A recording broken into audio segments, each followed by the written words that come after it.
Інфармацыйнае поле Брэсцкай вобласці сёння – гэта 28 перыядычных выданняў, як дзяржаўных, так і недзяржаўных, 8 тэлекампаній, 4 FM-станцый і вялікая колькасць інтэрнэт-рэсурсаў. Да гэтага трэба дадаць, што ў рэгіёне працуюць больш за 30 аператараў кабельнага і IP-тэлебачання, якія прапануюць сотні каналаў. Якім жа крыніцам інфармацыі аддаюць перавагу брастаўчане? Я постоянно покупаю «Зарю». И смотрю, конечно, новости. Наверное, больше через телевидение, так скажем. Вся жизнь города только по телевизору через канал. На данный момент, наверное, интернет. Интернет, да. Открываешь и сразу все новости, да, в ленте, все. в Яндексе. А если захочешь что-нибудь узнать насчет города, то специально вводишь, и все на месте. И по радио, по телевизору. Ну и что еще? Где-то в интернете тоже то же самое. Интернет.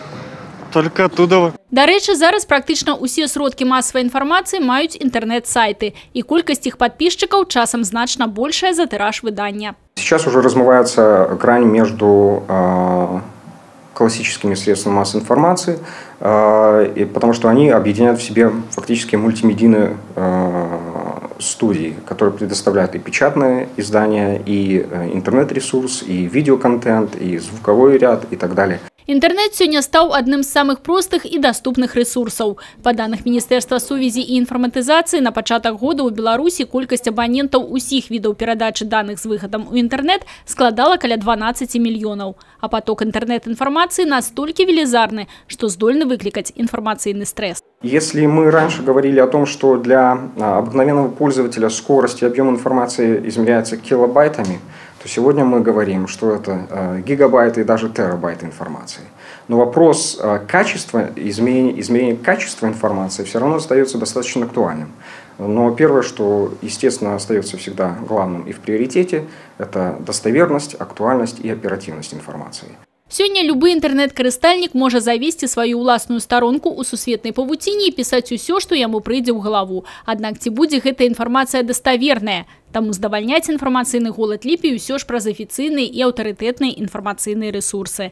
Радыё заўсёды лічылася самым аператыўным сродкам інфармацыі, такім і застаецца. Так, на радыёстанцыях «Радыё Брэст» і «Горад ФМ» выпускі навін гучаць кожную гадзіну. І інфармацыя тут разнапланавая, цікавая і карысная. Безусловно, мои коллеги готовят выпуски, исходя из того, что отбирается самая актуальная, значимая информация. То есть свежее, что появляется, оно сразу же подается в эфир.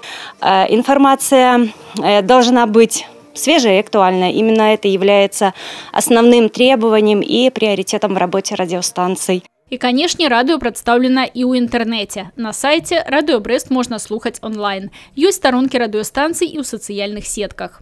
Ненамнога саступае радыё сёння і тэлебачанне. На Беларусь-4 Брэст сёння 8 выпускаў навін у суткі. Інфармацыя, па-першае, аператыўная, знялі і адразу ж у эфір, а па-другое, актуальная.